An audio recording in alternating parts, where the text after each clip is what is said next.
सब लूटता लहार देखी देखी के हमार, सब लूटता लहार देखी देखी के हमार लोग कहता रे हई का रे। सब लूटता लहार देखी देखी के हमार लोग कहता रे हई का रे। ढोरी खोदले बातई कहा रे, जिला मुजफ्फरपुर के लई कहा रे।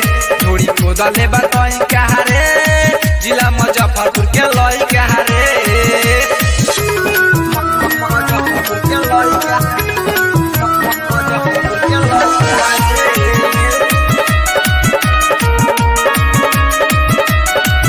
भेड़िया ही कठैया में हमके बोलावे, लगे में जाई तो कोरे में सुतावे। हड्डी दिसौलिया में हमके बोलावे, भोरे में जाई तो कोरे में सुतावे। लोग कहता हजार हवे मोतीपुर बाजार, लोग कहता हजार हवे मोतीपुर बाजार। चोली फरले बा नइका रे। लोग कहता हजार हवे मोतीपुर बाजार, चोली फरले बा नइका रे। ढोरी खोदले बा तइका रे, जिला मुजफ्फरपुर के लइका रे। ढोरी खोदले बा तइका रे, जिला मुजफ्फरपुर के लइका रे।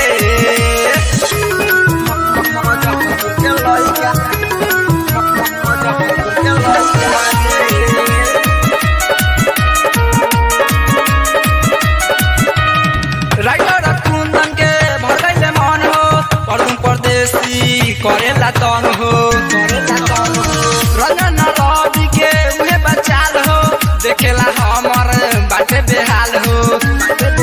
लोग कहता हजार हवे जयपुर बाजार, लोग कहता हजार हवे जयपुर बाजार। चोली फरले बा नइका रे।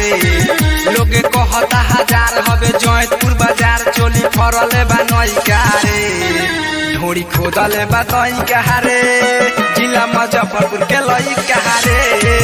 ढोरी खोदले बा तइका रे, जिला मुजफ्फरपुर के लइका